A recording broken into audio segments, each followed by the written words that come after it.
Koordinasi saraf. Apakah yang akan berlaku jika jari anda tersentuh duri? Okey.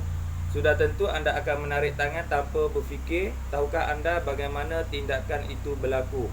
Tindakan tersebut sebenarnya melibatkan koordinasi saraf.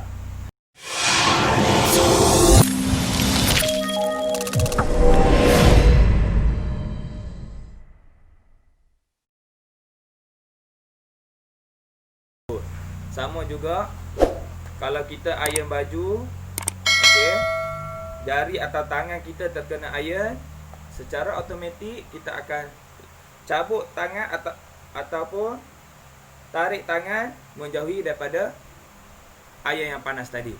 Okey. So, bagaimana dia berfungsi? Macam mana tangan boleh tarik dengan tiba-tiba? Siapa yang bagi isyarat suruh tarik?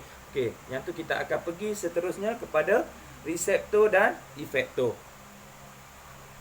Yang pertama, koordinasi saraf ialah penyelarasan sistem badan terhadap sesuatu rangsangan yang diterima dengan menghasilkan suatu gerak balas melalui penghantaran maklumat dalam bentuk impas. Okey. Seperti dalam video baru ni, cikgu dah bagi tahu apa yang dimaksudkan dengan impas. Okey, dia lebih dahsyat, lebih canggih daripada ciptaan manusia. 3G, 4G, 5G memang cepat, memang terlalu laju, pantas.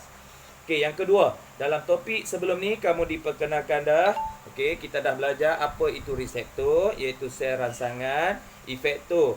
Okey, reseptor, ulang balik, sel deria yang terdapat di dalam organ deria.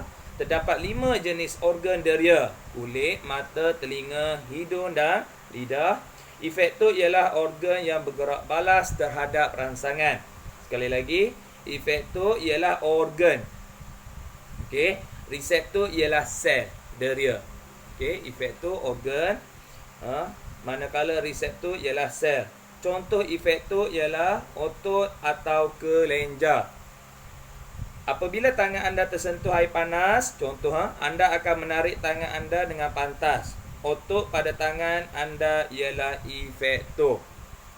Raja di bawah menjelaskan lintasan impas dalam koordinasi saraf. Okey, kita tengok. Okey, the first of all, rangsangan. Okey, rangsangan mengesan kepanasan, kesejukan. Okey. Reseptor mengesan rangsangan dan menghantar impas ke sistem saraf pusat. Okey. Seterusnya laluan dia menghala ke sistem saraf pusat. Okey. Dalam video baru ni kita dah menceritakan apa yang dimaksudkan dengan sistem saraf pusat yang terdiri daripada otak dan saraf tunjang. Okey.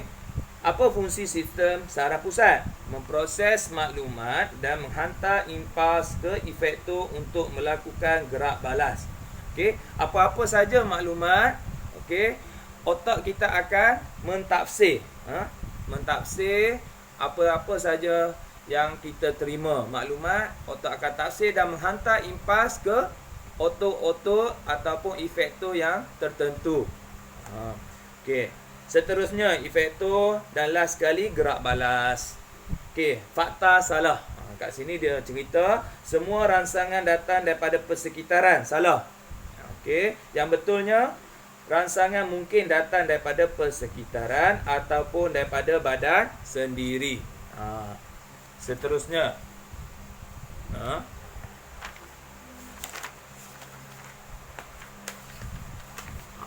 Koordinasi saraf. Kita tengok kepada tindakan refleks dan arka refleks. Apa yang dimaksudkan dengan tindakan refleks? Tindakan refleks ialah gerak balas badan secara automatik dan pantas terhadap rangsangan luar tanpa berfikir. Maksud kat sini adalah automatik.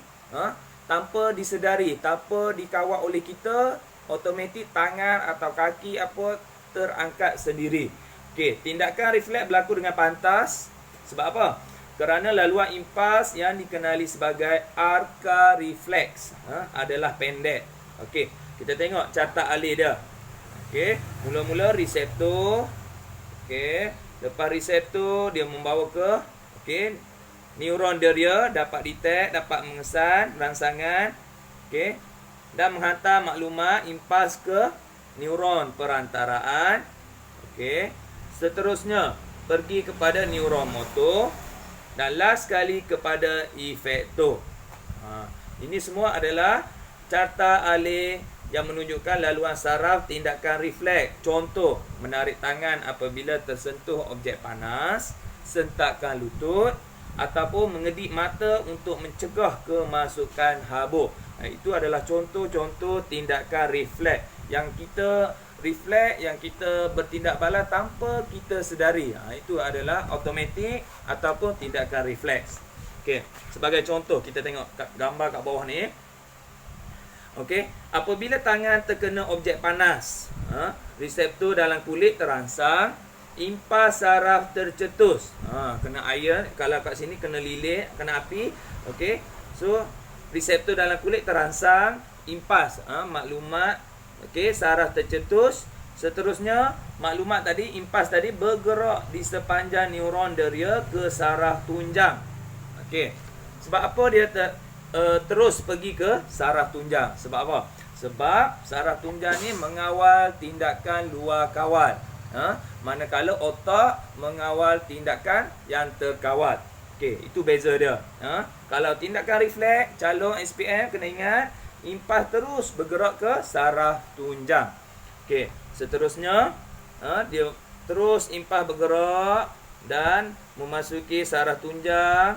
Okey, di tengah-tengah ni ada sinaps. Okey, sinaps pun kerap ditanya dalam SPM. So calon SPM kena tahu, kena ingat label dan sebagainya. Seterusnya, impas itu kemudiannya bergerak di sepanjang neuron perantaraan. Okey, neuron perantaraan di mana? Di saraf tunjang ni. Seterusnya, impas bergerak di sepanjang neuron motor terus ke otot tadi. Okey, maklumat terus sampai ke otot dan otot mengecut dan tangan tersentak daripada objek panas tersebut. So yang itulah contoh refleks. Okey, kat sini sebagai rumusan, apabila kita terkena api daripada lilin, tangan secara automatik dengan pantasnya tertarik daripada benda bahaya ataupun panas itu. Ini semua sebab apa? Terus laluan terus ke saraf tunjang. Impas terus bergerak ke saraf tunjang tanpa melalui otak. Kalau siapa melalui otak, tindakan dia lambat. Okey. So itu contoh yang pertama. Kalau tangan kita terkena objek panas. Okey, kita tengok pula seterusnya. Okey, yang seterusnya arka refleks bagi sentakan lutut. Sentakan lutut. Okey, kalau calon SPM telah buat eksperimen sentakan lutut. Okey, tukul getah diketuk dekat tendon. Tendon lutut, apa yang akan jadi pada lutut? Okey, kita tengok. Apabila tendon di bawah lutut diketuk, reseptor regang dirangsangkan dan impas ataupun maklumat dihantar melalui neuron deria ke saraf tunjang.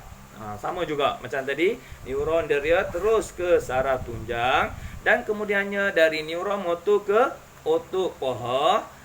Seterusnya, pengucutan otot paha akan menyebabkan kaki tersentak.